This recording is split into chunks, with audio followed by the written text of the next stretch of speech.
The following podcast is not actually a podcast at all, but a YouTube video Thomas and I made almost 2 years ago that inspired the podcast. You can find the audio cassette of this book at camphortree.net, H-O-R, tree, and there is a collection of the stills as well as the audio recording.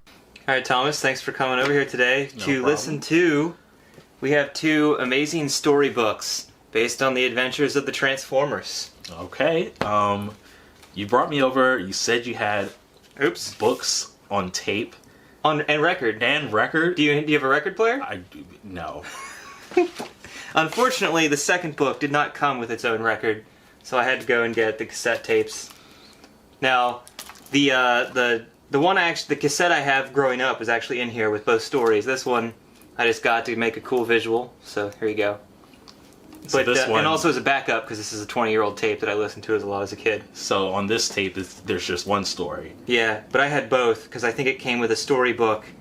Obviously not these storybooks, because these have record inserts in the back. So mine looked exactly like this, just minus the back. And you asked earlier what company put these out. These were put out by Kid Stuff Records and Tapes. As you can see, they're going off into a magical journey when listening to correct cassettes and tapes because they're using their imagination. So did Kid Stuff actually do anything else besides this Transformers stuff?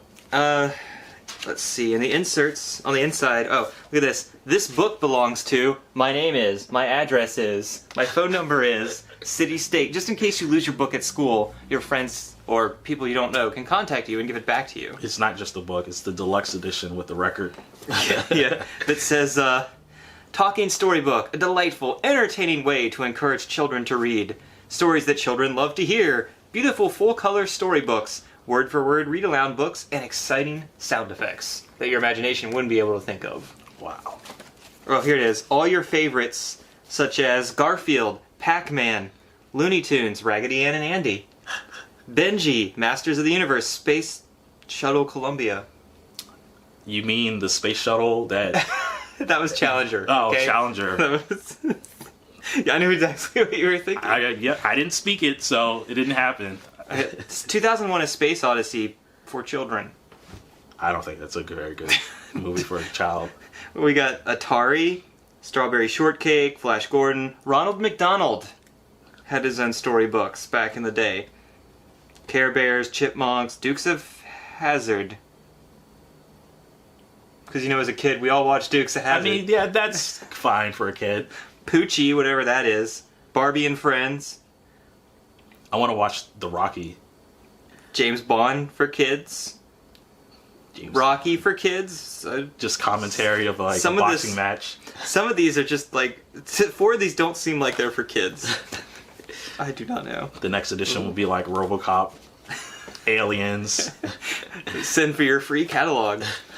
Alright, so before we begin though, what was your first experience with Transformers? I don't actually remember a lot about Transformers when I was a kid. Mm-hmm. I probably started watching or was kind of aware of Transformers only around the early 90s, 92 or something like that. So when you were around 10 or so? No, when I was about 7 or 8. Oh, okay. Yeah, when I first started watching cartoons, the main cartoons I was really into was DuckTales and Teenage Mutant Ninja Turtles. Those 2 were the cartoons that I spent a lot of time watching. A lot of the Disney cartoons and stuff like that, like Tailspin and all that. See, I watched all those too, but Transformers is what I watched before I could even remember stuff from my memories. Mm-hmm. Because I remember it was on the TV when I was in preschool or before going into elementary school. Because we would just see it all the time. So they played cartoons before you guys went to class? Well, no. My parents. Or do you just mean at home? At home, we had these shows we watched, because I remember watching Transformers repeats, or when they were new, I guess, but the movie was also broken down into 5 episodes, so to me the movie wasn't a movie, it was just what happened in the regular series, as you were watching it. Yeah. The movie to which you have not seen yet, apparently. It's not required. Because your hero perishes in that movie. Yeah, I'm not gonna... Can I turn away when that happens? His hero is Starscream, by the way. But, would you like to operate this for us so we can begin? I mean, I can try. That just says close. How do you open this? So did you have a cassette player growing up? Yeah. The little up button is eject or pop up. And you got the tape in here. Make sure it's on the correct side or it'll automatically stop and you'll wonder what's going on. Side B, side A. Here, flip it up. Okay, so side A. It looks like... So we don't know which the first adventure is going to be, so we'll just find out when the tape tells us. Because I think both are on both sides. So... I also think that... Yep, it's plugged into the plug that requires a light switch to operate. Well, that's great. Alright, now that we got power, we can hit the power button. And now, I'm not sure if you know this, but if you hit this arrow button, it means play. So here we go. Does it mean go to the next track? And then you can follow along with our storybook. Come on, Satellite of Doom. I want to hear the story about this giant lightsaber with this giant diamond on the top. It's going to have that things where it's like, remember to hear boom to turn the page. Oh. If I recall. What's going on? Just turn the volume up. It is up.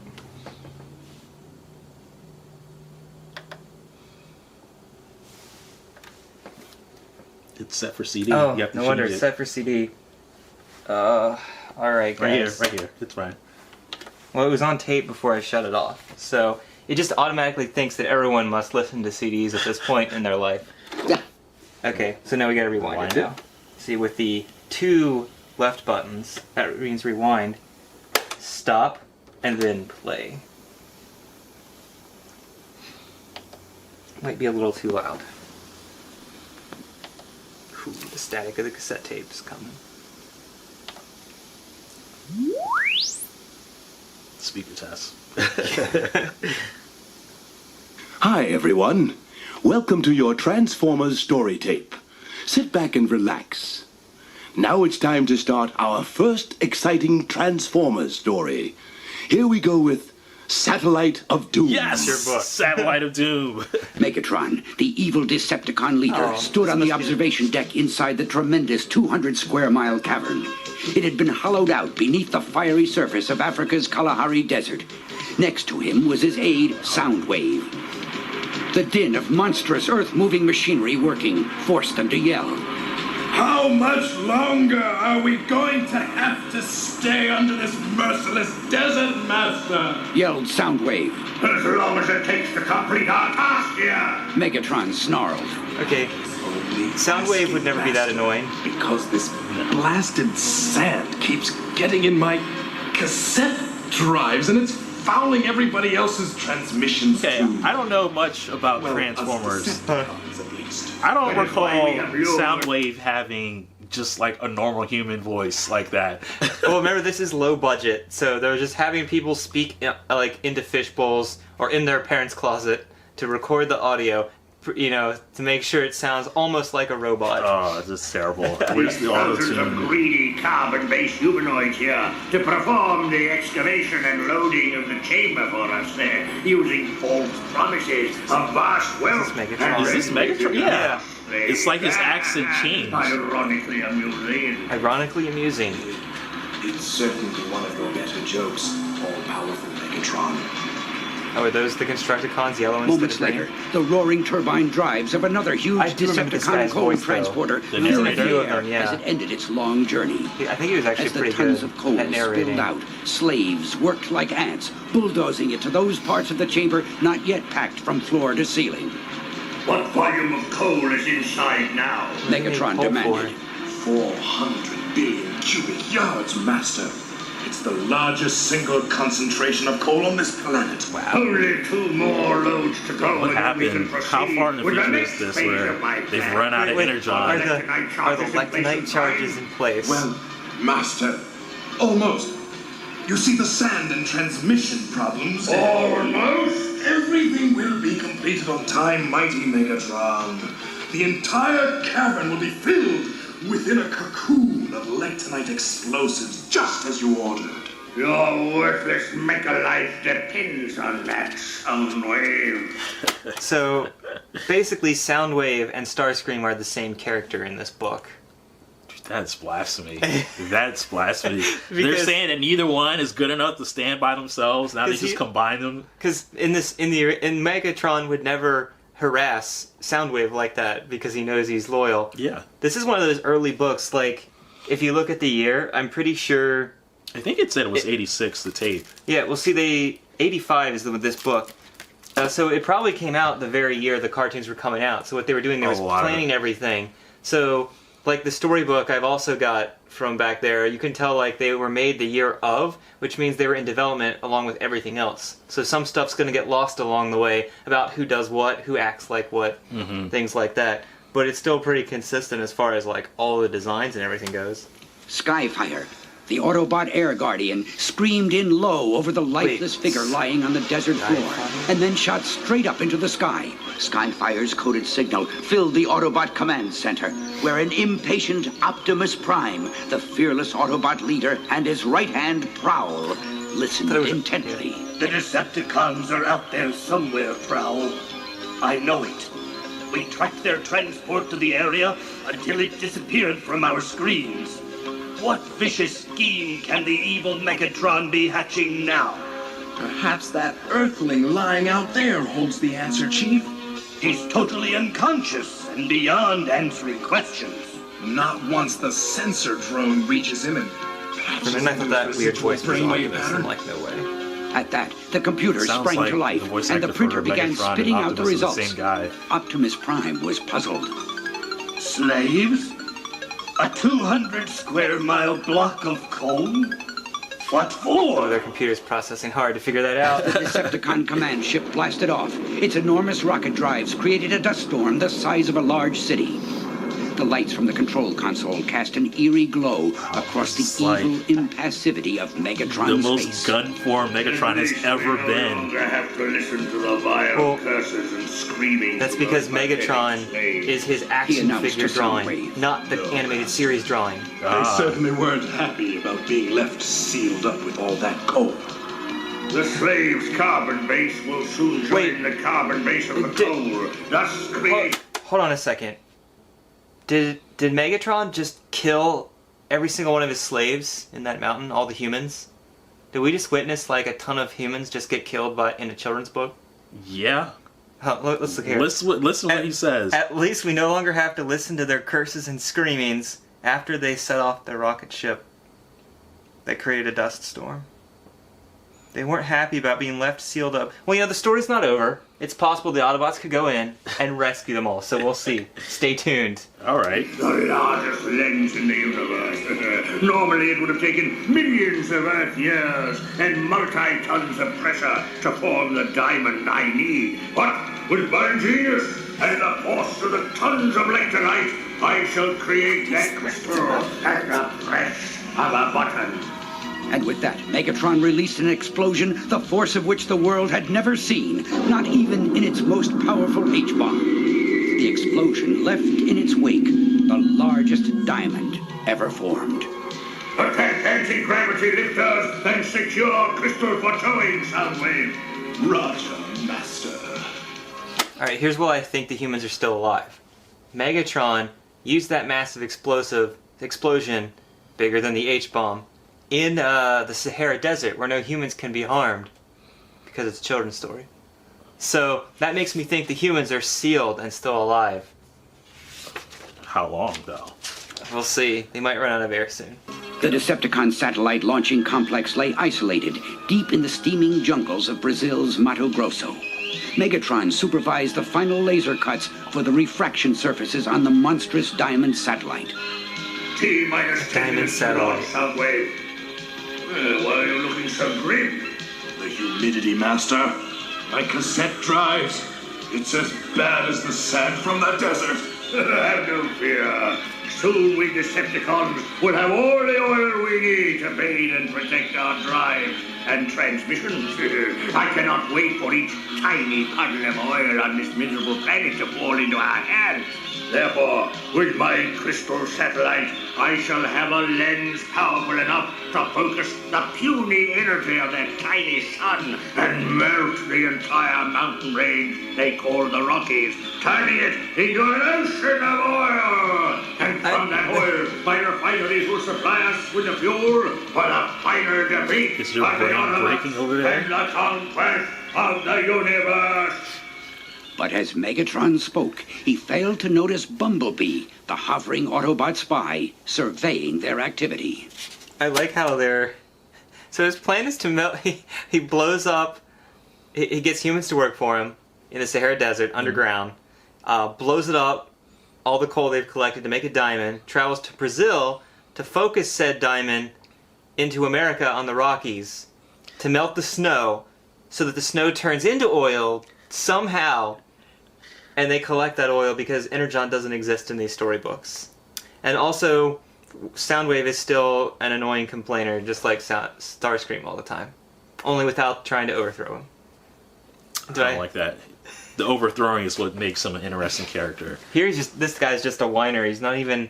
He could... This guy could be replaced with anybody. Like, and... any of the Decepticons right now, and it would probably match some of them, but not Soundwave. But unfortunately, as you guys will eventually see, that there's only 2 Decepticons so far. And there's no other henchmen. There hasn't been any pictures. Well, there's 3, and apparently there's 3 Autobots too. There's Bumblebee, Skyfire. Oh no, there's Prowl and Optimus. Yeah, so we got Prowl and Bumblebee were mentioned. We still haven't seen them. First, the rumble of pre-ignition began on the giant Decepticon crystal satellite propulsion vehicle. Wow, Then, the main ignition kicked in with a blast that sent shockwaves reverberating along the ground and through the jungle foliage and air alike. But as the launch vehicle began to rise, a superjet appeared. Attack, brave Autobot Skyfire! Attack! Optimus Prime ordered over the command channel, breaking radio silence. Destroy Megatron and this newest tool of his evil imagination! The explosive fury of Skyfire's null rays and missiles was too late, however, as the launch vehicle shrugged them off and rose up through the atmosphere into space. Optimus Prime, you have met your match! Megatron gloated as he detonated an explosive charge, destroying the launch complex. Then he and the Decepticons punched in their afterburners and made a strategic withdrawal to await the fruits of their foul plan. So the Autobots just failed everybody.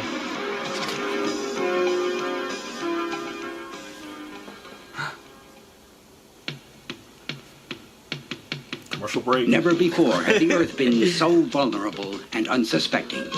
And it was all a result of the diabolic design of the villainous leader of the Decepticons, Megatron. Every cartoon in the 80s did stuff an like enormous that. diamond lens Like, satellite into overdescribe the space evil, over the the North evil, the American bad guys. continent. He was now preparing to fix its position so he could bring the They full always do extent it of the with, sun's like, energy to jamming bear tunes that we're hearing and now. melt the Rocky Mountains into an ocean of oil. That oil would be used to fuel his corrupt pursuit of Oh, he's universal melting the domination. entire mountains. Therefore, into buried oils. deep inside a remote location in Northeast America, Megatron and Soundwave concentrated at the controls in the Decepticon ground station as they made the final adjustments to the satellite. 2-second burn on the starboard attitude thruster. Megatron ordered. Roger, Master. Shut down all engines. Roger. All engines shut down at this time. No, the satellite lens is in a fixed orbit over its target. When the first rays of the sun strike it, the fun will begin. Oh man, Earth's in danger, losing In the the Rocky Autobot Mountains. Command Center, Optimus How will the Prime planet and go Prowl on with one- were without also one mountain monitoring range? these last movements of the Decepticon satellite There's as it Prowl assumed standing its stationary awkwardly. position far Just out like- in space. That's it, Chief. Looks like they're on station. And Optimus is like, no, turn around, look behind you. Furious. Here comes the sun. But wait! Look, Chief! The refraction facets of the lens are beginning to focus a beam of sunlight. Optimus Prime interrupted with shock and disbelieving horror, understanding suddenly and full well the terrible weight of the consequences of Megatron's fiendish plan. The energy of hundreds of millions of hydrogen bombs concentrated on a confined area like that is going to precipitate disastrous and deadly results. Cartoon science, everyone. Heat all right, Chief. Millions will perish in the ensuing calamity of Megatron's debased thinking. Debased thinking. That's a new one I never heard from my children. Scorching rays Is as the this for satellite's beam children began again? to sear Yeah. the mountains. The surface temperature of the ground jumped upward 10 times 1,000-fold. Jesus. Entire Everyone would be forests immediately dead. burst into violent flames, and tons of smoke and soot began to rain down on the continent. Then the rocks began to liquefy, slowly at first, secreting the moisture held tightly for eons within the granite and shale. Finally, very sweating out descriptive the kids' first book. signs of the precious black fluid so dear to Megatron's callous heart. Then the heat factor began to soar at a rate beyond imagination, and the last bastion of geologic formation wilted before it, changing from a so solid wordy. state to a liquid. We have to know Gases, everything that's molten going lava, on to and the Rocky oil Mountains. flowed into rivers and then formed into lakes. The Lakes of expanding oil? sea of death threatened to It's a engulf huge Los Angeles ecological and the disaster. entire West Coast. At an ever-increasing speed, it also began moving eastward, menacing small desert towns as its volume doubled and redoubled. That's crazy. The rate. This is like flash speed kind of stuff. Like, how can you? Okay, and this is not something that you can recover from after the Autobots save the day like they will. This is Yeah. going to be like, oh, we saved the day, and North everyone's just going to America- point to North America and be like, we have no more mountains. Yeah, they went immediately from the Rocky Mountains to the West Coast and to the East Coast. Like the states in between, they're destroyed. That's it. All those people are dead.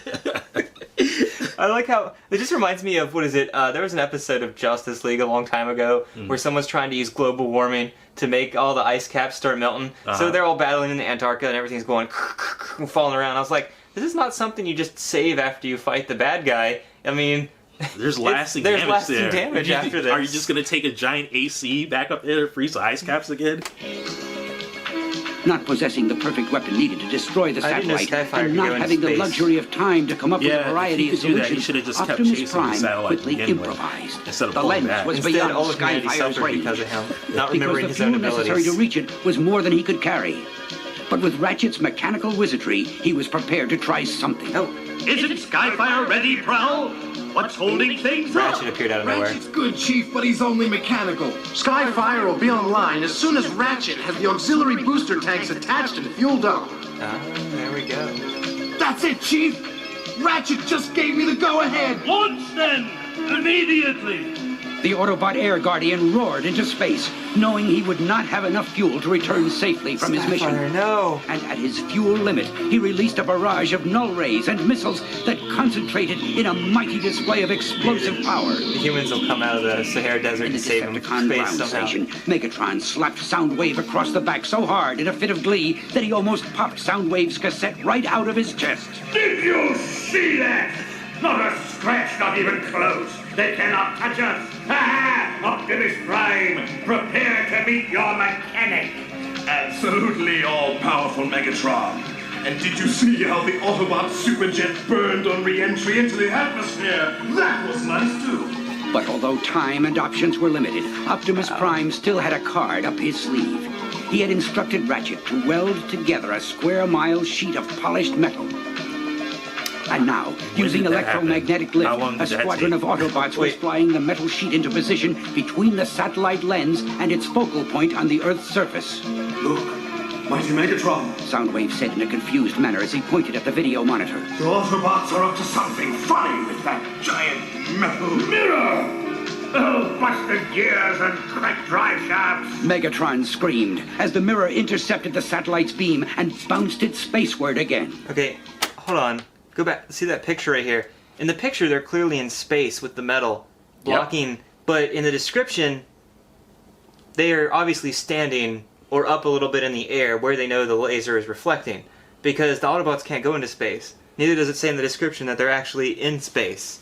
They don't have the boosters that Skyfire had either. Yeah. So, anyway, I think our story's about to The conclude. moment the reversed beam struck the satellite, it instantly exploded into millions of crystal shards with a force so tremendous that tides on Earth were raised 10 feet. And using the Just fixed more Megatron's destruction. last desperate instructions Just to his creation, F Earth. Optimus Prime launched an all-out attack of Autobots on the Decepticon ground station. Using special thermo excavator missiles, they peeled open Megatron's underground lair like a tin can. Optimus Prime, you metallic nemesis! Megatron roared in his exposed fury. One day I will remove the yoke of your existence from around my neck. I shall erase your very mechanical being from the face of the universe. Master, quickly, into the turbine mold machine. You mean like the thing Megatron and Shredder uses? Soundwave drove deep into the earth in their escape, leaving only the tailings Really of the does look like borehole that. and destruction behind them for the first Autobot scouts to find. For the moment, the planet was safe again. Was it? But the battle continues.